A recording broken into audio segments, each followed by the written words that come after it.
ഏഷ്യയിലേക്ക് തന്നെ ആദ്യമായിട്ട് സാഹിത്യത്തിന് നോബൽ സമ്മാനം കൊണ്ടുവരും. സമയമില്ല ഇല്ല എന്ന് പറഞ്ഞ് ഒരാളും മാറ്റിവെക്കരുത്. നിങ്ങളുടെ മനസ്സിൽ ഒരു വാശിയുണ്ടെങ്കിൽ ആ വാശി നേടിയെടുക്കുന്നത് വരെ. അപ്പൊ ഇന്ത്യയുടെ ആദ്യത്തെ പ്രതിരോധ മന്ത്രി വി കെ കൃഷ്ണമേനോനല്ല. ആരാന്നറിയാമോ? നമസ്കാരം, ഞാൻ പ്രദീപ് മുഖത്തല. നമുക്ക് റാങ്ക് ബാങ്കിങ് സീരീസ് പാർട്ട് 10ലേക്കായി ഓരോരുത്തർ നല്ല രീതിയിൽ പഠിക്കുന്നു എന്ന് വിശ്വസിക്കുന്നു. നല്ല രീതിയിൽ പഠിക്കുക കേട്ടോ, വാശിയോടുകൂടി പഠിക്കുക, ടെൻഷനൊന്നും ഇല്ലാതെ പഠിക്കുക. ഒരു ഓർഡറിൽ കറക്റ്റ് ടോപ്പിക് അനുസരിച്ചും സിലബസ് അനുസരിച്ചും പഠിക്കുകയാണെങ്കിൽ വേറെ ഒന്നും നോക്കണ്ട, നിങ്ങൾക്ക് ഉറപ്പായിട്ട് കിട്ടിയിരിക്കും. നിങ്ങളുടെ മനസ്സിൽ ഒരു വാശി ഉണ്ടെങ്കിൽ ആ വാശി നേടിയെടുക്കുന്നത് വരെ അത് മുന്നോട്ട് പോകണം. പകുതിക്ക് വെച്ച് നിർത്തരുത്. എന്തെങ്കിലുമൊക്കെ പ്രശ്നങ്ങളൊക്കെ വന്നുകൊണ്ടിരിക്കുകയാണെങ്കിലും നിങ്ങൾ തീരുമാനിച്ചിട്ടുണ്ടെങ്കിൽ അത് നേടിയെടുത്തിട്ടേ പിന്മാറും. പലർക്കും ബുദ്ധിമുട്ടുകളൊക്കെ വന്നു തുടങ്ങി കാണും, അല്ലെങ്കിൽ പ്രശ്നങ്ങൾ വന്നു തുടങ്ങി കാണും. പിന്നെ ഇത്രയൊക്കെ പഠിച്ചു തുടങ്ങുമ്പോൾ ഇതെല്ലാം കിട്ടുമോ ഇല്ലയോ എന്നുള്ള ഒരു ചോദ്യമാവും. അതുകൊണ്ട് ഓരോരുത്തരോടും പറയാം, കിട്ടും. തീർച്ചയായിട്ടും നമ്മളെപ്പോലുള്ളവർക്കല്ലേ കിട്ടുന്നത്. നമ്മളെപ്പോലുള്ളവർക്ക് തന്നെയാണ് ഈ ഇതെല്ലാം കിട്ടിയിരിക്കുന്നത്. അപ്പൊ നിങ്ങൾ എന്ത് ചെയ്യണം? നിങ്ങളുടേതായ രീതിയിൽ പഠിച്ചു മുന്നേറുക. ഇന്നത്തതിനേക്കാൾ കൂടുതൽ നാളെ പഠിക്കാൻ നിൽക്കണം. വാശിയോടുകൂടി പഠിക്കുകയും ചെയ്യണം. പിന്നെ എന്തൊക്കെയാണ് ഇപ്പോഴത്തെ ട്രെൻഡിങ് ചോദ്യങ്ങൾ, അല്ലെങ്കിൽ എന്തൊക്കെയാണ് ഇപ്പൊ കൂടുതൽ ഇമ്പോർട്ടന്റ് നോക്കേണ്ടത്, ഇതൊക്കെ നല്ല രീതിയിൽ മനസ്സിലാക്കണം. പണ്ടത്തെ കണക്ക് എന്നും ബുക്ക് വായിച്ച് ഒരു ബുക്ക് മാത്രം ഇങ്ങനെ ഇരുന്ന് വായിച്ചു കൊണ്ടേയിരിക്കരുത്. അത് അതിലോട്ട് അത്രയും വായിക്കുന്നതിന് കുഴപ്പമൊന്നുമില്ല, കവർ ചെയ്യുന്നതിന് ഒന്നും ഒരു കുഴപ്പമില്ല. പക്ഷെ നിങ്ങൾ ആ റാങ്ക് ലിസ്റ്റിൽ വരണം, ഏറ്റവും നല്ല റാങ്ക് നേടണം എന്നൊക്കെ ചിന്താഗതി ഉണ്ടെങ്കിൽ എല്ലാ മേഖലയിലും ഒരേപോലെ ശ്രദ്ധ കേന്ദ്രീകരിക്കണം. എന്താ എല്ലാ മേഖലയും എന്ന് പറഞ്ഞാല്, ഒന്ന് സ്കൂൾ ടെസ്റ്റ് കവർ ചെയ്യണം, അതുപോലെ OMR പരീക്ഷകൾ എഴുതി നെഗറ്റീവ് കുറച്ച് കൊണ്ടുവരണം, അതുപോലെ എല്ലാ ഭാഗങ്ങളും എല്ലാ ടോപ്പിക്കിന്റെ എല്ലാ ഭാഗവും മാക്സിമം കവർ ചെയ്യണം. മൊത്തം കവർ ചെയ്യണമെന്നൊന്നും പറയുന്നില്ല, മാക്സിമം ഇംഗ്ലീഷ് വൊക്കാബുലറി ആയാലും മാത്സിന്റെ കാര്യത്തിലായാലും പ്രീവിയസ് ക്വസ്റ്റ്യൻ പേപ്പർ ചെയ്യുന്നതായാലും അങ്ങനെയുള്ള കുറെ കാര്യങ്ങൾ ചെയ്ത് ശീലിക്കണം. അങ്ങനെയൊക്കെ ആകുമ്പോഴത്തേക്ക് നിങ്ങൾ അതിലേക്ക് ഇഷ്ടപ്പെടുമെന്ന്. ഓരോരുത്തരോടും പറയാനുള്ളത്, നമുക്ക് ഒരു ജോലിയല്ലേ, എത്രയും നേരത്തെ പഠിച്ച് എത്രയും നേരത്തെ പോകും. ഇതും കഴിഞ്ഞ് ഇതും കിട്ടിയില്ലെങ്കിൽ പിന്നെ വീണ്ടും ഇങ്ങനെ ഇരിക്കണ്ടേ?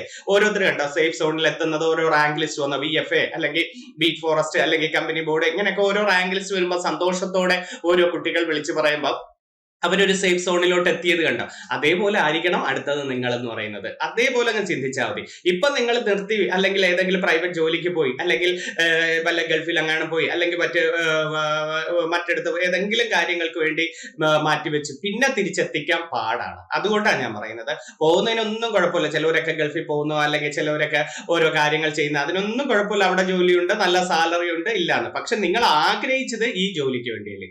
അതുകൊണ്ട് ഞാൻ പറഞ്ഞതേ ഉള്ളൂ അല്ലെ. പ്രൈവറ്റ് ജോലിക്കൊന്നും ഒരു കുറ്റവും ഞാൻ പറയാറില്ല. നല്ല ജോലി കിട്ടുകയാണെങ്കിൽ അത് തന്നെ സെലക്ട് ചെയ്തോ, അതിനൊന്നും ഞാൻ പറയാറില്ല. പല കുട്ടികളും പറയാറുണ്ട് അത് തന്നെ.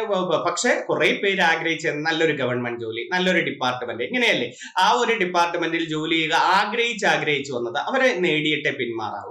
ഇച്ചിരി ബുദ്ധിമുട്ടാണെങ്കിലും പക്ഷെ നല്ല രീതിയിൽ സ്ട്രെയിൻ ചെയ്യുക അല്ല, നല്ല രീതിയിൽ കാര്യമായിട്ട് എല്ലാ ഭാഗങ്ങളും ഒരേപോലെ നോക്കുകയാണെങ്കിൽ അവർക്ക് തീർച്ചയായിട്ടും കിട്ടിയിരിക്കും. അതുകൊണ്ട് എല്ലാവിധ പ്രാർത്ഥനകളും ഞങ്ങളുടെയൊക്കെ ഉണ്ട്. ഞങ്ങളൊക്കെ ഒന്ന് റിവിഷൻ നടത്തി തരുന്നുണ്ട്. മാക്സിമം റിവിഷൻ നടത്താനായിട്ട് എന്നാൽ കഴിയുന്ന എല്ലാം, ഞാനിപ്പോ യൂണിവേഴ്സിറ്റി LGS റിവിഷൻ ക്ലാസ്സും തുടങ്ങുന്നുണ്ട്. അപ്പൊ അവർക്കും പരീക്ഷയ്ക്ക് വേണ്ടി കുറച്ച് റിവിഷൻ ക്ലാസ് ഒക്കെ കൊടുക്കാന്ന് വെച്ചിരിക്കുകയാണ്. അപ്പൊ ഓരോരുത്തരോടും പറയാം, നല്ല രീതിയിൽ പഠിക്കുക, മുന്നോട്ട് പോവുക കേട്ടോ. വേറെ ഒന്നും, എന്ത് പ്രതിബന്ധം വന്നാലും ചവിട്ടി പതിച്ച് പോവുക. വീട്ടിലെ ബുദ്ധിമുട്ടുകളൊക്കെ വന്ന് കാണും, മക്കൾക്ക് അസുഖങ്ങൾ വരാം, ഹസ്ബൻഡിന് ചിലപ്പോൾ വയ്യായ്മ വരാം, അല്ലെങ്കിൽ എന്തെങ്കിലും വീട്ടിൽ പ്രശ്നങ്ങളൊക്കെ വരാം. അതൊന്നും നോക്കണ്ട. അതൊക്കെ നോക്കിക്കൊണ്ടിരുന്നാൽ അവിടെ സമയം പോയിക്കൊള്ളുന്നത്. സമയം എപ്പോഴും വില പിടിച്ചതാണ്. ആ സമയത്തിന് നിങ്ങൾ മൂല്യം കൽപ്പിക്കുക, സമയം കണ്ടെത്തുക. സമയമില്ല എന്ന് പറഞ്ഞ് ഒരാളും മാറ്റിവെക്കരുത്. സമയമുള്ള സമയത്ത് മാക്സിമം സമയം കണ്ടെത്ത്. സമയം കൂടി വന്നോണ്ട് ചിലപ്പോൾ ഇന്ന് ചിലപ്പോൾ 1 മണിക്കൂറോ 2 മണിക്കൂറോ കിട്ടി കാണത്തുള്ളൂ. പക്ഷെ ആഗ്രഹിച്ചിട്ടുണ്ടല്ലോ ജോലിക്ക് പോകുന്നവരുടെ ഒക്കെ കാര്യം എന്നാലോ, വെറുതെ ഇരിക്കുന്നവരിരുന്ന് സമയം വേസ്റ്റ് ആക്കുന്നു. പക്ഷെ ഈ ജോലിക്ക് പോയിട്ട് വന്നിരുന്ന് പഠിക്കുന്നവരുടെയൊക്കെ അവസ്ഥ എന്ന് ആലോചിച്ച് നോക്കെ. അവരുടെയൊക്കെ ചിന്താഗതി, അയ്യോ അവരെ എല്ലാം എപ്പോഴും ഇരിക്കുന്നുണ്ട്, എനിക്ക് ആകെ കിട്ടുന്ന ഇച്ചിരി നേരമേ ഉള്ളൂ. പക്ഷെ ആകെ കിട്ടുന്ന ആ കുറച്ച് നേരമെങ്കിൽ കുറച്ച് നേരം പഠിച്ചാൽ മതി. ദൈവം കണ്ണ് തുറക്കും, ഞാൻ പറയുന്നു ഉറപ്പായിട്ട്. പക്ഷെ പഠിക്കണം, ആ ഒരു ടോപ്പിക് അനുസരിച്ച് പഠിക്കും. ഇന്ന് ചിലപ്പോൾ 1 മണിക്കൂർ കിട്ടിയാൽ നാളെ അത് 2 മണിക്കൂറാക്കി മാറ്റിത്തരും. അതുകൊണ്ട് ഉറപ്പായിട്ട് മറ്റുള്ളവരെ തമ്മിൽ താരതമ്യം ചെയ്യാൻ നിൽക്കേണ്ട. നിങ്ങളുടെ സാഹചര്യം മൂലമല്ലേ നിങ്ങൾ പ്രൈവറ്റ് ജോലിക്കൊക്കെ പോകുന്നത്. അതുകൊണ്ട് അതിനെയൊന്നും നോക്കണ്ട. പിന്നെ പ്രൈവറ്റ് ജോലിക്കൊന്നും പോവാതെ വീട്ടിൽ ഇരിക്കുന്നവരുടെ ശ്രദ്ധയ്ക്ക് ഇത്രയും നല്ലൊരു സമയം നിങ്ങൾക്ക് തന്നു. ആ സമയത്ത് നിങ്ങൾ പിന്നെ പരീക്ഷയ്ക്ക് റിസൾട്ട് മാർക്ക് കുറഞ്ഞു, അല്ലെങ്കിൽ ഇന്ന സമയം കിട്ടിയില്ല, ലിസ്റ്റ് വന്നില്ല, അന്ന് കടന്നിരുന്ന് കരയരുത്. കാരണം ദൈവം നിങ്ങൾക്ക് നല്ലൊരു ടൈം തന്നിരിക്കുക. ആ ടൈമിൽ മാക്സിമം മാക്സിമം പഠിച്ചെടുക്കേണ്ടതും റിവിഷൻ നടത്തേണ്ടതും അറിഞ്ഞുകൂടാത്ത ടോപ്പിക്കിന് കൂടുതൽ പ്രാധാന്യം കൊടുക്കേണ്ടതും ഒക്കെ നിങ്ങളുടെ കടമയാണ്. അതിനൊക്കെ കൂടുതൽ പ്രാധാന്യം കൊടുത്ത് അത് സിമ്പിൾ ആക്കി മാറ്റുക. സിമ്പിൾ ആക്കി മാറ്റുമ്പോൾ ഇഷ്ടം. അല്ലാതെ എനിക്ക് കണക്കറിഞ്ഞൂടാ, എനിക്ക് സയൻസ് ഭയങ്കര പാട്, എനിക്ക് കേരള ഭരണ പരിഷ്കാരം, സുപ്രധാന നിയമം, ഇങ്ങനെയൊക്കെ ഓരോ വിഷയങ്ങൾ എടുത്ത് എന്നെ കൊണ്ട് നടക്കില്ല, എന്നെ കൊണ്ട് നടക്കും, ഇപ്പം നടക്കണം, ഇപ്പോഴാണ് നടക്കേണ്ടത്, നാളെയോ മറ്റന്നാളോ ഒന്നും അല്ലല്ലോ പരീക്ഷ. അപ്പൊ ഈ പാടുള്ള ടോപ്പിക്കിന് കൂടുതൽ പ്രാധാന്യം ഇപ്പം പഠിച്ചു പോകും കേട്ടോ. പ്രീവിയസ് ക്വസ്റ്റ്യൻ പേപ്പർ ഒക്കെ ഇന്ന് റെഫർ ചെയ്യണേ. ഓക്കെ, ഇന്ന് ഞാൻ കുറച്ച് ക്വസ്റ്റ്യനുകൾ എഴുതിയിട്ടുണ്ട്. ഒന്ന് നോക്കിയാ, ശ്രദ്ധിച്ച് നോക്കിയാ, കുറച്ച് ക്വസ്റ്റ്യനുകൾ എഴുതിയിട്ടുണ്ട്. ഒന്നാമത്തെ ചോദ്യം ഇതെന്ന് പറയുന്നത്, അതും പൊതുവെ നമ്മൾ കേട്ടുപഴകിയ ചോദ്യങ്ങളാണ് ഞാൻ നിങ്ങളുടെ മുമ്പിലേക്ക് കൊണ്ടുവരുന്നത്.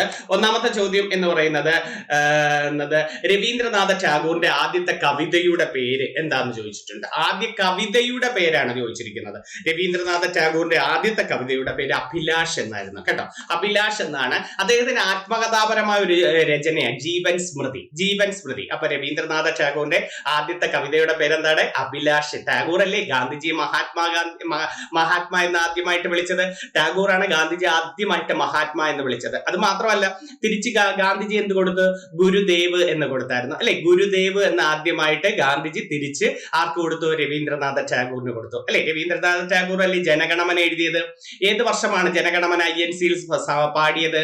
1911 കൊൽക്കത്ത സമ്മേളനം. 1911 കൊൽക്കത്ത സമ്മേളനത്തിലാണ് അത് പാടിയത്. ബംഗ്ലാദേശിന്റെ ദേശീയഗാനമായ അമർ സോന ബംഗ്ല എഴുതിയതും രവീന്ദ്രനാഥ ടാഗോർ. നമുക്കറിയാം അല്ലെ. ടാഗോറിന് നോബൽ പ്രൈസ് ലഭിച്ച വർഷം ഓർമ്മയുണ്ടോ? 1913 ഗീതാഞ്ജലി എന്ന കൃതിക്കല്ലേ ഏഷ്യയിലേക്ക് തന്നെ ആദ്യമായിട്ട് സാഹിത്യത്തിന് നോബൽ സമ്മാനം കൊണ്ടുവരുന്നത് രവീന്ദ്രനാഥ ടാഗോർ. ഏഷ്യയിലേക്ക് തന്നെ ആദ്യമായിട്ട് സാഹിത്യത്തിന് നോബൽ സമ്മാനം കൊണ്ടുവരുന്നത് രവീന്ദ്രനാഥ ടാഗോർ ആണ് അല്ലെ. ടാഗോർ സ്ഥാപിച്ച സ്ഥാപനമല്ലേ ശാന്തിനികേതൻ അഥവാ വിശ്വഭാരതി സർവകലാശാല. ശാന്തിനികേതൻ 1901 വന്ന ശാന്തിനികേതൻ അത് വിശ്വഭാരതി സർവകലാശാലയായത് 21. ഏത് സംസ്ഥാനത്താ വിശ്വഭാരതി സർവകലാശാല? വിശ്വഭാരതി സർവകലാശാല സ്ഥിതി ചെയ്യുന്നത് പശ്ചിമ ബംഗാളിലാണ് അല്ലെ. ഈ കഴിഞ്ഞ 2023 ലോക പൈതൃക പട്ടികയിൽ ഉൾപ്പെടുത്തിയിട്ടുണ്ട് കേട്ടോ. യുനെസ്കോ ലോക പൈതൃക പട്ടികയിൽ ഉൾപ്പെടുത്തിയ ഇന്ത്യയുടെ സർവകലാശാലയാണ് വിശ്വഭാരതി സർവകലാശാല. ആരാ സ്ഥാപിച്ചത്? രവീന്ദ്രനാഥ ടാഗോർ ആണ് സ്ഥാപിച്ചത്. മറന്നുപോരുതേ. അപ്പൊ ടാഗോറിന്റെ ആദ്യത്തെ കൃതി ഏതാണ്? അഭിലാഷ്. ടാഗോറിന്റെ ആത്മകഥാപരമായ ബുക്ക് ഏതായിരുന്നു? ടാഗോറിന്റെ ആത്മകഥാപരമായ രചന ജീവൻ സ്മൃതി എന്നതായിരുന്നു. ആദ്യ കവിതാ സമാഹാരം കവി കാഹിനിയാണ് കേട്ടോ. കവി കാഹിനിയാണ് ആദ്യ കവിതാ സമാഹാരം.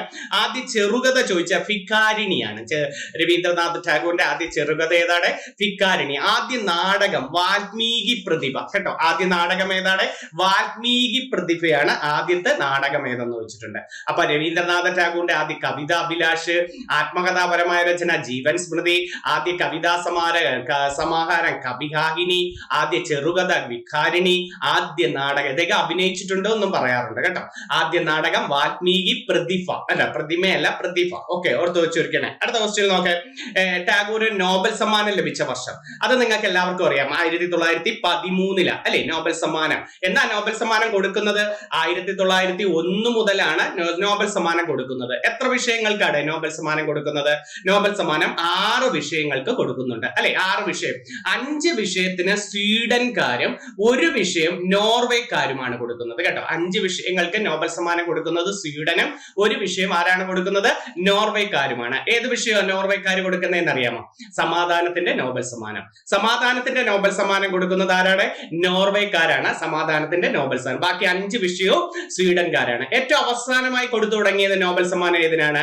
ഏറ്റവും അവസാനമായി കൊടുത്തു തുടങ്ങിയത് എക്കണോമിക്സിനാണ് അല്ലെ. എക്കണോമിക്സിന് 1969 എക്കണോമിക്സിന് നോബൽ സമ്മാനം കൊടുത്തു തുടങ്ങുന്നത് അല്ലെ. എക്കണോമിക്സിന് നോബൽ സമ്മാനം ഏറ്റവും അവസാനമായി കൊടുത്തു തുടങ്ങിയത്. അത് അങ്ങനെയാണ് 6 വിഷയങ്ങൾക്കായത്. 1969 അല്ലെ. ഇന്ത്യയിൽ നിന്നും 2 പേർക്ക് നോബൽ സമ്മാനം എക്കണോമിക്സിന് കിട്ടിയിട്ടുണ്ട്. 1998 അമർത്യാസനും 2019 അഭിജിത്ത് ബാനർജിക്കും കേട്ടോ. 1998 അമർത്യാസനും 2019 ആർക്കാ കിട്ടിയത്? അഭിജിത്ത് ബാനർജിക്കുമാണ് കിട്ടിയിരിക്കുന്നത്. നോബൽ സമ്മാനം ഏറ്റവും അവസാനം കൊടുത്തു തുടങ്ങിയത് എക്കണോമിക്സിന് ഏത് വർഷം മുതൽ കൊടുത്തു തുടങ്ങി? 1969 മുതൽ കൊടുത്തു തുടങ്ങി. നോബൽ സമ്മാനങ്ങളെല്ലാം കറക്റ്റ് ഒരു ഇപ്പൊ 22, 23 അല്ലെങ്കിൽ 21, 22, 23 അങ്ങ് പഠിച്ചോ കേട്ടോ. ഏത് രാജ്യം, ഏത് വിഷയം എന്ന് എന്നെ പഠിക്കുക എന്ന് പറഞ്ഞാൽ പലതവണ കണ്ട് ശീലിക്കുക. അപ്പോഴത്തേക്ക് അതങ്ങ് ഇഷ്ടപ്പെടും. ഇത് കാണാപ്പാഠം പഠിച്ചു കഴിഞ്ഞാൽ അതങ്ങ് പോകും. എന്തായാലും നാളെ മറ്റന്നാളോ പരീക്ഷയൊന്നും ഇല്ലല്ലോ. നിങ്ങൾ ഇടവിട്ടൊന്ന് കണ്ണോടിക്കുക, ഇന്ന രാജ്യം, ഇന്ന വിഷയം ഇതാണ്. അപ്പോഴത്തേക്ക് അതങ്ങ് സെറ്റ് ആകും. അല്ലെങ്കിൽ എപ്പോഴും പോകുന്ന വഴിക്കോ അല്ലെങ്കിൽ ഭിത്തിയിലൊക്കെ ഒന്ന് ഒട്ടിച്ച് നോബൽ സമ്മാനമൊക്കെ വെച്ച് കഴിഞ്ഞാൽ എപ്പോഴും നിങ്ങൾ പഠിച്ചുകൊണ്ടിരിക്കുന്ന സമയത്ത് ആ ഭിത്തിയിലോട്ടൊന്ന് നോക്കുമ്പോ നോബൽ സമ്മാനം ഇങ്ങനെ നിങ്ങൾക്ക് കണ്ടുകൊണ്ടിരിക്കാം കേട്ടോ. കാണാതൊക്കെ പഠിക്കാൻ ഇച്ചിരി പാടായിരിക്കും. ചിലപ്പോൾ ചില പേരുകൾ ചിലർക്ക് 3 എണ്ണം ഉണ്ട് ഒരു വിഷയത്തിൽ തന്നെ 3 പേർക്കൊക്കെ കൊടുക്കത്തില്ലേ. അപ്പൊ നിങ്ങൾ ചെയ്യേണ്ടത് അത് പ്രാക്ടീസിന്റെയാണ്. നിത്യാഭ്യാസി പോലെ ഇങ്ങനെ ഇടവിട്ട് നോക്കിക്കൊണ്ടിരിക്കുമ്പോ അതിലേക്ക് അങ്ങ് ലയിക്കും കേട്ടോ. അപ്പൊ അതൊന്ന് ഓർക്കുക. അപ്പൊ നോബൽ സമയം എന്നാ നോബൽ ദിനം എന്താണെന്നറിയാമോ നിങ്ങൾക്ക്? നോബൽ ദിനം ഡിസംബർ 10 കേട്ടോ. ഡിസംബർ 10 നോബൽ ദിനം എന്ന് പറയുന്നത്. പ്രധാന കൃതികൾ Gora, Kabuliwala, post office, the rock garden, Bisarjan, king of the dark chamber, ഇതൊക്കെ നമ്മുടെ രവീന്ദ്രനാഥ ടാഗോറിന്റെ പ്രശസ്ത കൃതികളാണ് കേട്ടോ. പ്രശസ്ത കൃതികൾ Gora, Kabuliwala, post office, the rock garden, Bisarjan, king of the dark chamber. ആരുടെയാ? രവീന്ദ്രനാഥ ടാഗോർ. ടാഗോറിന് നോബൽ സമ്മാനം ലഭിച്ച വർഷം എന്താണ്? 13. ടാഗോറിന്റെ ജനഗണമന ആദ്യമായിട്ട് പാടിയ വർഷം എന്ന 11 ജനഗണമന പാടിയത് അല്ലെ. അത് ജനഗണമന അംഗീകരിച്ചത് 50 ജനുവരി 24 ജനഗണമനയും വന്ദേമാതരം ഒക്കെ അംഗീകരിച്ചത് 50 ജനുവരി 24. ഏത് ഭാഷയിലാണ് ഇത് രണ്ടും എഴുതിയത്? ബംഗാളി ഭാഷയിലാണ് ജനഗണമനയും വന്ദേമാതരവും എഴുതിയത് എന്ന്. അപ്പൊ ഗീതാഞ്ജലി ഏത് വർഷമാണ്? 1913 ഏഷ്യയിലേക്ക് തന്നെ ആദ്യത്തിന് സാഹിത്യത്തിന് നോബൽ സമ്മാനം കിട്ടിയ വിഷയമാണ്. ഇന്ത്യയിലേക്കാണ് ഏഷ്യയിൽ തന്നെ ആദ്യമായിട്ട് കൊണ്ടുവരുന്നത്. കിട്ടുമല്ലോ. സാഹിത്യത്തിന് ഇന്ത്യക്കാർക്ക് ഒരാൾക്ക് മാത്രമേ കിട്ടിയിട്ടുള്ളൂ അല്ലെ. പിന്നെ നമ്മള് CV രാമൻ 1930 ഫിസിക്സിനാണ് കിട്ടുന്നത്. പിന്നെ 68 ഹർഗോവിന്ദ് ഖുരാനക്ക് കിട്ടി. 79 മദർ തെരേസയ്ക്ക് കിട്ടി. 83 ഡോക്ടർ ചന്ദ്രശേഖറിന് കിട്ടി. 98 അമർത്യാസിന് കിട്ടി. 2009 വെങ്കിട്ടരാമ രാമകൃഷ്ണന് കിട്ടി. 2014 കൈലാഷ് സത്യാർത്ഥിക്ക് കിട്ടി. 2019 അഭിജിത്ത് ബാനർജി കിട്ടി. ഇത്രയും പേർക്ക് നമുക്ക് നോബൽ സമ്മാനങ്ങൾ കിട്ടിയിട്ടുള്ളൂ. ഒന്ന് ഓർത്തോർത്ത് വെച്ചിരിക്കണേ. അടുത്ത ക്വസ്റ്റ്യനിലേക്ക് വരാം. അടുത്ത ക്വസ്റ്റ്യൻ നോക്കേ. ഇദ്ദേഹത്തിന്റെ തൂലികാനാമം പറയാൻ വിട്ടുപോയില്ലേ? ഭാനു സിൻഹ കേട്ടോ. രവീന്ദ്രനാഥ ടാഗോറിന്റെ തൂലികാനാമം എന്താണ്? ഭാനു സിൻഹ എന്നതാണ്. ഇദ്ദേഹത്തിന്റെ സ്ഥാപനമാണ് ശാന്തിനികേതൻ 1901. പേരുമാറ്റി വിശ്വഭാരതി സർവകലാശാല 1921. പശ്ചിമ ബംഗാളിലാണ് ഇത് സ്ഥിതി ചെയ്യുന്നത്. ശാന്തിനികേതനും വിശ്വഭാരതി സർവകലാശാലയും സ്ഥിതി ചെയ്യുന്നത് എവിടെയാണ്? ശാന്തിനികേതനാണ് ഇപ്പോഴത്തെ വിശ്വഭാരതി. എത്ര വിശ്വം ഭവത്രേക നീടം, എത്ര വിശ്വം ഭവത്രേക നീടം, ഈ ലോകം ഒരു പക്ഷിക്കൂട് പോലെ ശോഭിച്ചിരിക്കുന്നു എന്ന് എഴുതി വെച്ചിരിക്കുന്നത് ഏത് ഇതിലാണെന്ന് ചോദിച്ചിട്ടുണ്ട്. ഏത് സർവകലാശാലയിലാണെന്ന് എഴുതി വെച്ചിട്ടുണ്ട്. അത് നമ്മുടെ ഈ വിശ്വഭാരതി സർവകലാശാലയിൽ പഠിച്ചു വെച്ചിരിക്കുകയാണ്. സ്റ്റേറ്റ് തെറ്റരുത്, പശ്ചിമ ബംഗാൾ. അടുത്ത ക്വസ്റ്റ്യൻ നോക്കേ. ഇന്ത്യയുടെ ആദ്യത്തെ പ്രതിരോധ മന്ത്രിയാണ്. നല്ലൊരു ക്വസ്റ്റ്യനാണ്. നമുക്ക് 2 പ്രതിരോധ മന്ത്രികൾ മലയാളികളുണ്ട് അല്ലെ. ഇന്ത്യയുടെ ആദ്യത്തെ പ്രതിരോധ മന്ത്രി അല്ല അവര്. 2 പ്രതിരോധ മന്ത്രികൾ മലയാളികളുണ്ട്. ആരൊക്കെയാ? ഒന്ന് VK കൃഷ്ണമേനോൻ അല്ലെ. VK കൃഷ്ണമേനോൻ ഗോവ വിമോചന സമയത്ത് ഇന്ത്യയുടെ പ്രതിരോധ മന്ത്രി ആരെന്ന് വെച്ചാൽ VK കൃഷ്ണമേനോൻ അല്ലെ. രണ്ടാമത്തെ ആരാണ്? AK ആന്റണി അല്ലെ. AK ആന്റണി. അപ്പൊ VK കൃഷ്ണമേനോനും AK ആന്റണിയും ഇന്ത്യയുടെ എന്ത് ഇരുന്നിട്ടുണ്ട്? പ്രതിരോധ സ്ഥാനത്ത് ഇരുന്നിട്ടുണ്ട്. നല്ലൊരു ക്വസ്റ്റ്യൻ. അപ്പൊ ഗോവ വിമോചന സമയത്ത് ഇന്ത്യയുടെ പ്രതിരോധ മന്ത്രി മലയാളിയാണ്. ആരാ? VK കൃഷ്ണമേനോൻ. ഏത് ജില്ലക്കാരനാ VK കൃഷ്ണമേനോൻ? കോഴിക്കോടുകാരനാണ്. കോഴിക്കോട്. വർഗീസ് കുര്യനും VK കൃഷ്ണമേനോനും ഒക്കെ ഏത് ജില്ലക്കാരനാ? കോഴിക്കോടുകാരൻ. UNOയിൽ പോയി തുടർച്ചയായി 8 മണിക്കൂർ പ്രസംഗിച്ചത് VK കൃഷ്ണമേനോനാ. UNOയിൽ പോയി തുടർച്ചയായിട്ട് 1957 കാശ്മീർ പ്രശ്നം 1957 UNOയിൽ പോയി തുടർച്ചയായി 8 മണിക്കൂർ പ്രസംഗിച്ചത് നമ്മുടെ VK കൃഷ്ണമേനോൻ. പിന്നെ ചേരിചേരാ പ്രസ്ഥാനം എന്ന ആശയം ആദ്യമായിട്ട് കൊണ്ടുവരുന്നത് VK കൃഷ്ണമേനോനാണ്. ചേരിചേരാ പ്രസ്ഥാനം ശില്പി നമ്മളെ ജവഹർലാൽ നെഹ്റു ഒക്കെയാ. ചേരിചേരാ പ്രസ്ഥാനം എന്ന ആശയം കൊണ്ടുവന്നത് VK കൃഷ്ണമേനോൻ. പിന്നെ നമ്മുടെ ഇന്ത്യയിൽ സൈനിക സ്കൂൾ എന്ന ആശയം കൊണ്ടുവന്നത് VK കൃഷ്ണമേനോനാ. സൈനിക സ്കൂളില്ലേ, സൈനിക സ്കൂൾ എന്ന ആശയം കൊണ്ടുവന്നതും ആരായിരുന്നേ? VK കൃഷ്ണമേനോനാ. അതൊക്കെ ഒന്ന് പഠിച്ചു നോക്കണേ. ഏത് ജില്ലക്കാരനാ?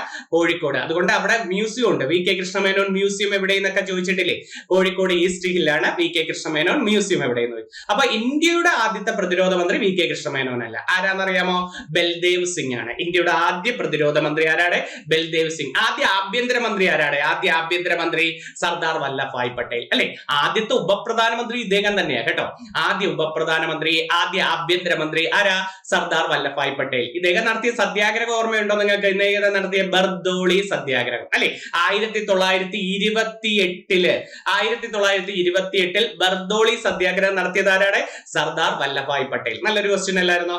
ബർദോളി സത്യാഗ്രഹം നടത്തിയത് സർദാർ വല്ലഭായ് പട്ടേലാണ്. ഓക്കെ, പിന്നെ നമുക്ക് നല്ലൊരു ചോദ്യം ഏതെന്ന് ചോദിച്ചാൽ ഈ സർദാർ വല്ലഭായ് പട്ടേലിന് ചോദിക്കാൻ പറ്റിയത് ഈ നമ്മുടെ മൗലിക അവകാശങ്ങളെ കുറിച്ചുള്ള ആദ്യമായി പ്രമേയം പാസാക്കിയ കോൺഗ്രസ് സമ്മേളനം അല്ലെ 1931 കറാച്ചി സമ്മേളനം. മൗലിക അവകാശങ്ങളെ കുറിച്ചുള്ള ആദ്യ പ്രമേയം പാസാക്കിയ കോൺഗ്രസ് സമ്മേളനം ഏതാ? 1931 കറാച്ചി സമ്മേളനത്തിലായിരുന്നു. അതിന്റെ പ്രസിഡന്റ്, ആ സമയത്ത് അധ്യക്ഷനും സർദാർ വല്ലഭായ് പട്ടേലാണ്. ഓർത്തു വെച്ചിരിക്കണേ. പിന്നെ എനിക്കൊരു കൾച്ചറെ അറിയാവോ, അത് അഗ്രികൾച്ചർ ആണെന്ന് പറഞ്ഞത് സർദാർ വല്ലഭായ് പട്ടേലാ. എനിക്കൊരു കൾച്ചറെ അറിയാവോ, അത് അഗ്രികൾച്ചർ ആണെന്ന് പറഞ്ഞു. സർദാർ പട്ടേലിന് സർദാർ എന്ന ബഹുമതി കൊടുത്തത് ഗാന്ധിജി ആയിരുന്നു കേട്ടോ, ഗാന്ധിജി. ഇന്ത്യയുടെ ആദ്യ വിദേശകാര്യമന്ത്രി ജവഹർലാൽ നെഹ്റു കേട്ടോ. പ്രധാനമന്ത്രിയും വിദേശകാര്യമന്ത്രിയും ജവഹർലാൽ നെഹ്റു. ധനകാര്യമന്ത്രി മറന്നു പോരുതേ, ഷൺമുഖം ഷെഡ്ഡി അല്ലെ, നമ്മൾ പഠിച്ചിട്ടുണ്ട്. ഷൺമുഖം രാജിവെച്ച ആദ്യത്തെ മന്ത്രി ആര്? ഷൺമുഖം ഷെഡ്ഡിയാ രാജിവെച്ച ആദ്യ മന്ത്രി ഷൺമുഖം ഷെഡ്ഡി. ആദ്യ ധനകാര്യമന്ത്രി, ആദ്യ ബജറ്റ് അവതരിപ്പിച്ചത് അല്ലെ, ഇന്ത്യയിലെ ആദ്യ ബജറ്റ് അവതരിപ്പിച്ചത്, ഇന്ത്യയിലെ ആദ്യ ധനകാര്യമന്ത്രിയൊക്കെ ആരാ? ഷൺമുഖം ഷെഡ്ഡി. ആദ്യ വിദ്യാഭ്യാസ മന്ത്രി ആരാ? മൗലാന അബുൽ കലാം ആസാദ്. മൗലാന അബുൽ കലാം ആസാദ് ആണ് ആദ്യത്തെ വിദ്യാഭ്യാസ മന്ത്രി അല്ലെ. ഇദ്ദേഹത്തിന്റെ ജന്മദിനമല്ലേ വിദ്യാഭ്യാസ ദിനം? നവംബർ 11. ഇദ്ദേഹത്തിന്റെ ജന്മദിനമാണ് നവംബർ 11, നമ്മുടെ വിദ്യാഭ്യാസ ദിനമായിട്ട് പറയുന്നത്. അത് നല്ലൊരു ചോദ്യമുണ്ട് നമുക്ക്. എന്തായിരുന്നു ചോദ്യം വരണ്ടേ? മെക്കയിൽ ജനിച്ച സ്വാതന്ത്ര്യ സമര സേനാനി Maulana Abul Kalam Azad. India wins freedom Maulana Abul Kalam ആസാദിന്റെ ആത്മകഥയാണ്. ഇന്ത്യ വിൻസ് ഫ്രീഡം ആരുടെ ആത്മകഥ? മൗലാന അബുൽ കലാം ആസാദിന്റെ ആത്മകഥയുടെ പേര്. അൽ ഹിലാല്, അൽ ബലാക്ക് എന്നീ പത്രങ്ങൾ ആരുടെയും ചോദിച്ചിട്ടില്ലേ? അൽ ഹിലാല്, അൽ ബലാക്ക് എന്നീ പത്രങ്ങൾ ആരുടെ? മൗലാന അബുൽ കലാം ആസാദിന്റെ പത്രങ്ങളാണ്. അപ്പൊ ഇന്ത്യ വിൻസ് ഫ്രീഡം ആരുടെ ആത്മകഥ? മൗലാന അബുൽ കലാം ആസാദ്. നവംബർ 11 ഇദ്ദേഹത്തിന്റെ വിദ്യാഭ്യാസ ദിനമായിട്ട് പറയുന്നത്. ഇദ്ദേഹത്തിന്റെ ജന്മദിനമാണ്. മെക്കയിൽ ജനിച്ച സ്വാതന്ത്ര്യ സമര സേനാനിയാണ്. ഒത്തിരി നല്ല ചോദ്യങ്ങളുണ്ട്, അതെല്ലാം ഒന്ന് പഠിച്ചു വെച്ചിരിക്കണേ. മൗലാന അബുൽ കലാം. നിയമമന്ത്രി BR അംബേദ്കർ ആണ്. പ്രതിരോധ മന്ത്രി ബൽദേവ് സിംഗ് ആണ്. ഒന്ന് പഠിച്ചു വെച്ചിരിക്കണേ. ഇന്ത്യയിലെ ആദ്യത്തെ വ്യവസായ മന്ത്രി ശ്യാമപ്രസാദ് മുഖർജി. ശ്യാമപ്രസാദ് മുഖർജി ആദ്യ വ്യവസായ മന്ത്രി. ഇദ്ദേഹമാണ് ഇപ്പോഴത്തെ കൊൽക്കത്ത തുറമുഖത്തിന്റെ പേര് ഇദ്ദേഹത്തിന്റെ പേരില്ല അല്ലെ. നമ്മുടെ കൊൽക്കത്ത തുറമുഖമില്ലേ, നദീജന്യ തുറമുഖം, ഹൂഗ്ലി നദിയിൽ സ്ഥിതി ചെയ്യുന്ന ഇന്ത്യയിലെ ഏക നദീജന്യ തുറമുഖവും കൊൽക്കത്ത തുറമുഖമാണ്. ഏത് നദിയുടെ? ഹൂഗ്ലി നദി. ഏത് നദിയാ? ഹൂഗ്ലി. ഈ കൊൽക്കത്ത തുറമുഖത്തിന്റെ ഇപ്പോഴത്തെ പേര് ശ്യാമപ്രസാദ് മുഖർജി തുറമുഖം. അതാണ്ട് ആരോഗ്യമന്ത്രി കണ്ടോ, രാജ്കുമാരി അമൃത് കൗർ. രാജ്കുമാരി അമൃത് കൗർ. എന്താണ് ഒരു പ്രത്യേകത? ഒരേ ഒരു വനിതാ മന്ത്രി മാത്രമേ നമുക്ക് ആദ്യത്തെ മന്ത്രിസഭയിൽ ഉണ്ടായിരുന്നുള്ളൂ അല്ലെ. ഇന്ത്യയിലെ ആദ്യ മന്ത്രിസഭയിലെ രാജ്കുമാരി അമൃത് കൗർ ഒരേ ഒരു മന്ത്രിസഭയിലെ ഉള്ളായിരുന്നു, ആരോഗ്യമന്ത്രിയായിരുന്നു. അതൊന്ന് ഓർത്ത് വെച്ചിരിക്കണേ. ആരോഗ്യ സ്ഥാനത്തായിരുന്നു. കൃഷിമന്ത്രി നമ്മുടെ ഡോക്ടർ രാജേന്ദ്ര പ്രസാദ് അന്നുണ്ടായിരുന്നു. തൊഴിൽ മന്ത്രി ജഗജീവൻ റാം. സ്വതന്ത്ര ചുമതലയുള്ളത് N. ഗോപാലസ്വാമി അയ്യങ്കാർ. N. ഗോപാലസ്വാമി അയ്യങ്കാർ അന്ന് സ്വതന്ത്ര ചുമതല. ഒന്ന് ഓർത്ത് വെച്ചിരിക്കുക. എല്ലാം എഴുതിയിട്ടില്ല, ഏറ്റവും ഇമ്പോർട്ടന്റ് മാത്രം ഒന്ന് എഴുതിയത്. അടുത്ത ഓക്കെ, ആരോഗ്യവാനായ ഒരു വ്യക്തിയുടെ ശ്വാസകോശത്തിലെ വായു വിനിമയവുമായി ബന്ധപ്പെട്ട അളവ് കഴിഞ്ഞ പരീക്ഷയ്ക്ക് ചോദിക്കുന്നുണ്ട് ഇങ്ങനെ ഒരു ക്വസ്റ്റ്യൻ. അതുകൊണ്ടാണ് ആരോഗ്യവാനായ ഒരു വ്യക്തിയിൽ ഏകദേശം 500 ml വായു ആണ് ഉള്ളത്. മിനിറ്റിൽ ഏകദേശം 6000-8000 ml വായു ഉച്ഛ്വസിക്കാനോ നിശ്വസിക്കാനോ മനുഷ്യന് കഴിയും. 6000-8000 ml. ഉച്ഛ്വാസ സംഭരണ വ്യാപ്തം ശരാശരി 2500-3000 ml. നിശ്വാസ സംഭരണ വ്യാപ്തം ശരാശരി 1000-1100 ml. ശിഷ്ട വ്യാപ്ത ശരാശരി 1100-1200 ml ആണ്. ഉച്ഛ്വാസ സംഭരണം 2500-3000, നിശ്വാസ സംഭരണം 1000-1100, ശിഷ്ട വ്യാപ്തം പറയും. ഇത് മൂന്നുമാണ് കഴിഞ്ഞ മാച്ച് ദ ഫോളോയിങ് എന്ന് പറഞ്ഞ് ഇപ്പോൾ ഇത് മെയിൻ പരീക്ഷയ്ക്ക് ചോദിച്ചത്. അതുകൊണ്ടാണ് പഠിച്ചു വെച്ചിരിക്കണേ. ചിലപ്പോൾ ഇനി കുറെ നാൾ കഴിഞ്ഞ് വേറെ പരീക്ഷയ്ക്ക് ഇത് കയറി വരാം. അപ്പൊ വായുവിലെ ഉച്ഛ്വാസ സംഭരണ വ്യാപ്തം 2500-3000, നിശ്വാസം ചോദിച്ചാൽ 1000-1100, ശിഷ്ട വ്യാപ്തം ചോദിച്ചാൽ ശരാശരി 1100-1200 ml ആണ്. അതങ്ങ് പഠിച്ചു വെച്ചിരിക്കണേ, പരീക്ഷയ്ക്ക് ചോദിക്കാൻ പറ്റിയതാണ്. ഇനി സസ്യങ്ങളുടെ കലകൾ കണ്ടോ. സസ്യങ്ങളുടെ മൃദുവായ ഭാഗങ്ങളിൽ കാണപ്പെടുന്ന കല ഏത്? ഇങ്ങനെ ഒരു ചോദ്യം കഴിഞ്ഞ ഒരു പരീക്ഷയ്ക്ക് കണ്ടു. മൃദുവായ ഭാഗങ്ങളിൽ വളരെ പെട്ടെന്ന് മുറിച്ചെടുക്കാനൊക്കെ കഴിയുന്നില്ല, അവിടെ കാണുന്ന സസ്യകലയുടെ പേര് പാരൻകൈമ എന്നതാണ്. പാരൻകൈമ കേട്ടോ. എന്തൊക്കെ പ്രത്യേകത പറയാം? സസ്യങ്ങളുടെ മൃദുവായ ഭാഗങ്ങളിൽ കാണുന്നു. പ്രകാശ സംശ്ലേഷണത്തിനും ആഹാര സംഭരണത്തിനും സഹായിക്കുന്നത് ഈ കലയാണ് കേട്ടോ. പ്രകാശ സംശ്ലേഷണത്തിനും ആഹാര സംഭരണത്തിനും ഏതാണ്? ഈ കലയാണ് ഉപയോഗിക്കുന്നത്. കോളൻ കൈമ കോശഭിത്തിയുടെ മൂലകളിലൂടെ മാത്രം കട്ടികൂടിയ തരം കാണപ്പെടുന്നു. സസ്യഭാഗങ്ങൾക്ക് വഴക്കവും താങ്ങും നൽകുന്നു. കോശഭിത്തിയുടെ മൂലകളിൽ മാത്രം കട്ടികൂടിയ തരം കാണപ്പെടുന്നു. സസ്യഭാഗങ്ങൾക്ക് വഴക്കവും താങ്ങും നൽകുന്നു. സ്ക്ലീറൻ കൈമ എന്താണ്? കേട്ടോ. ഇത് കോശഭിത്തിയുടെ മൂലകളിൽ മാത്രം കാണത്തതേ ഉള്ളൂ കോളൻ കൈമ. പക്ഷെ സ്ക്ലീറൻ കൈമ ഉണ്ടോ, ഏറ്റവും കട്ടി കൂടിയ ഭാഗം ഇതാ. കോശഭിത്തിയുടെ എല്ലാ ഭാഗത്തും കട്ടി കൂടിയ തരം കോശങ്ങൾ കാണുന്നത് സ്ക്ലീറൻ കൈമയാണ്.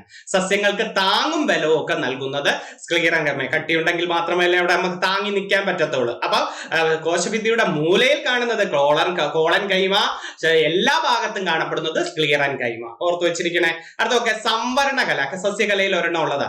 സസ്യങ്ങളുടെ വേര് ആഗിരണം ചെയ്യുന്ന ജലവും ലവണവും ഇലകളിലേക്കും ഇലകളിൽ നിർമ്മിക്കുന്ന ആഹാരം വിവിധ ഭാഗങ്ങളിലേക്കും സംവഹനം ചെയ്യുന്ന കലയാണ് ആഗരണകല, സംവരണകല. ഈ സംവരണകലയുടെ മറ്റൊരു പേര് സങ്കീർണകല എന്ന് പറയും. സസ്യങ്ങളുടെ വേര് ആഗിരണം ചെയ്യുന്ന ജലവും ലവണം എവിടെ എത്തിക്കണം? ഇലകളിൽ എത്തിക്കണം. ഇലകളിൽ നിർമ്മിക്കുന്ന ആഹാരം വിവിധ ഭാഗങ്ങളിൽ എത്തിക്കുന്നത് ഏതാണ്? സംവരണകല. സംവരണകല നമ്മൾ പൊതുവെ രണ്ടായിട്ട് പറയാം, പ്രധാനമായിട്ടും രണ്ടെണ്ണം, സൈലവും ഫ്ലോയും. സംവരണകല പൊതുവെ എത്ര ആയിട്ട് തിരിക്കാം? സൈലവും ഫ്ലോയും. എന്താണ് സൈലം? വേര് ആഗിരണം ചെയ്തെടുക്കുമല്ലോ ജലം, വേര് ആഗിരണം, ഇത് എവിടെ എത്തിക്കണം? ഇലകളിൽ എത്തിക്കുന്ന കല. വേര് ആഗിരണം ചെയ്യുന്ന ജലം എവിടെ എത്തിക്കുന്നു? ജലവും ലവണവും ഇലകളിലേക്ക് എത്തിക്കുന്നു. അപ്പൊ ഫ്ലോയോ എന്ത് ചെയ്യണം? ഇലകൾ തയ്യാറാക്കി വെച്ചിരിക്കുന്ന ആഹാരം സസ്യത്തിന്റെ വിവിധ ഭാഗങ്ങളിൽ എത്തിക്കണമല്ലോ. സസ്യത്തിന്റെ വിവിധ ഭാഗങ്ങളിൽ എത്തിക്കുന്ന കല ഫ്ലോയം. അപ്പൊ വേര് ആഗിരണം ചെയ്യുന്ന ജലവും ലവണവും ഇലകളിൽ എത്തിക്കുന്നത് സൈലം. ഇലകൾ തയ്യാറാക്കിയ ആഹാരം സസ്യത്തിന്റെ വിവിധ ഭാഗങ്ങളിൽ എത്തിക്കുന്ന കല ഏതാണ്? ഫ്ലോയമാണ്. അടുത്ത നോക്കെ, ഇന്ത്യൻ ഭൂഖണ്ഡത്തിന്റെ വടക്ക് പടിഞ്ഞാറൻ അതിർത്തി ഏത്? നല്ലൊരു ക്വസ്റ്റ്യൻ. ചിലപ്പം വടക്ക് പടിഞ്ഞാറ്, വടക്ക് കിഴക്ക് അതിർത്തിയൊക്കെ വരും. വെരി വെരി ഇമ്പോർട്ടന്റ് ആയിട്ട് പഠിച്ചാണ്. വടക്ക് പടിഞ്ഞാറ് അതിർത്തി ഹിന്ദുക്കുഷ് പർവ്വതനിര, വടക്ക് കിഴക്ക് അതിർത്തി പൂർവാചൽ. വടക്ക് പടിഞ്ഞാറ് അതിർത്തി ഹിന്ദുക്കുഷും വടക്ക് കിഴക്ക് പൂർവാചൽ. തെക്ക് പടിഞ്ഞാറ് അതിർത്തി അറബിക്കടൽ തന്നെ പറഞ്ഞാൽ. ഇത് രണ്ടും തെറ്റാതെ പഠിച്ചു വെച്ചിരിക്കണേ. വടക്ക് പടിഞ്ഞാറ് ഹിന്ദുക്കുഷ് പർവ്വതനിര, വടക്ക് കിഴക്ക് പൂർവാചലാണ്. തെക്ക് പടിഞ്ഞാറൻ അതിർത്തി അറബിക്കടൽ തന്നെയാണ്. തെക്ക് കിഴക്കൻ അതിർത്തി ബംഗാൾ ഉൾക്കടൽ തന്നെയാണ്. നമുക്ക് അപ്പുറവും ഇപ്പുറവും സമുദ്രങ്ങളാണല്ലോ. ഇനി വടക്കൻ അതിർത്തി ഹിമാലയം, തെക്കൻ അതിർത്തി എന്ന് ചോദിച്ചാൽ ഇന്ത്യൻ മഹാസമുദ്രം. കണ്ടോ, തെക്കൻ അതിർത്തി ഇന്ത്യൻ മഹാസമുദ്രം എന്നൊക്കെ നമ്മൾ പഠിച്ചു വെച്ചിരുന്നത്. ഓക്കെ, വലിയ ബുദ്ധിമുട്ടില്ലാത്ത കുറച്ച് ക്വസ്റ്റ്യനേ ഉള്ളൂ, ഒത്തിരി ബുദ്ധിമുട്ടിക്കണ്ടെന്ന് വെച്ചാണ്. എന്നാലും പഠിക്കുക. ഇതുപോലെ കുറച്ച് ക്വസ്റ്റ്യനുകളൊക്കെ കൊണ്ടുവരാം. യൂണിവേഴ്സിറ്റി LGS-കാർ ഇനി ഒത്തിരി ആവശ്യപ്പെടുന്നുണ്ടായിരുന്നു. അവർക്ക് വേണ്ടി ഞാൻ റിവിഷൻ ക്ലാസ് കുറച്ച് ക്ലാസ് തന്നെ ആയിട്ട് ഞാൻ ചെയ്തു തരാം കേട്ടോ. അപ്പൊ എന്തായാലും പോരുന്ന് പഠിക്കുക. ഇന്നത്തെ റാങ്ക് വെക്ക് നമ്മൾ 10ാമത്തെ ടോപ്പിക് ആയ പ്രധാനപ്പെട്ട റാങ്ക് നോക്കി 4ഓ 5ഓ ചോദ്യങ്ങളേ ഉള്ളൂ. കുറച്ച് എക്സ്പ്ലനേഷൻ ഉണ്ട് എന്നേ ഉള്ളൂ. എന്നാലും എക്സ്പ്ലനേഷൻ നിങ്ങൾക്ക് പ്രയോജനപ്പെടും. എപ്പോഴെങ്കിലും ഫ്രീ കിട്ടുമ്പോൾ അടുക്കളയിൽ ജോലി ചെയ്യുമ്പോഴോ, അല്ലെങ്കിൽ ആൺകുട്ടികൾ എപ്പോഴും വെളിയിലൊക്കെ ഇരിക്കുമ്പോഴോ, സിറ്റ് ഔട്ടിലൊക്കെ ഇരിക്കുമ്പോഴോ, അല്ലെങ്കിൽ യാത്ര ചെയ്യുമ്പോഴോ ഒക്കെ ഇട്ട് കേട്ടുകൊണ്ടൊക്കെ പോവാലോ. അതുകൊണ്ട് മാത്രം ഒരു കുറച്ച് സ്പീഡി ഒത്തിരി സ്പീഡിൽ പോകുമ്പോൾ എന്ന് പറഞ്ഞാൽ ഞാൻ പതുക്കെ പറഞ്ഞാൽ ഓരോന്ന് എടുത്തെടുത്ത് പറയാം. ഇതൊക്കെ നിങ്ങൾ എവിടെയെങ്കിലും കേട്ടതൊക്കെ തന്നെയല്ലേ. അതുകൊണ്ടാണ് ഞാൻ ഇങ്ങനെ ഓരോ റിവിഷൻ ഇങ്ങനെ വീണ്ടും കൊണ്ടുവരുന്നത്. അപ്പൊ നിങ്ങൾ സ്പീഡിൽ പോയാലും അത് പലതവണ കേട്ടുകൊണ്ടിരുന്ന റിവിഷൻ ആക്കിയ മതി. ഓക്കെ, പഠിക്കുക, വാശിയോടുകൂടി പഠിക്കുക, മുന്നേറും. തീർച്ചയായിട്ടും എല്ലാവിധ പ്രാർത്ഥനകളും ഞങ്ങളുടെ ഭാഗത്തു നിന്നുണ്ടാവും, സപ്പോർട്ടും ഉണ്ടായിരിക്കും. നല്ല രീതിയിൽ പഠിച്ച് മുന്നേറുക. ഒത്തിരി സന്തോഷത്തോടെ വീണ്ടും നല്ലൊരു ടോപ്പിക്കുമായിട്ട് കാണാം. നന്ദി, നമസ്കാരം.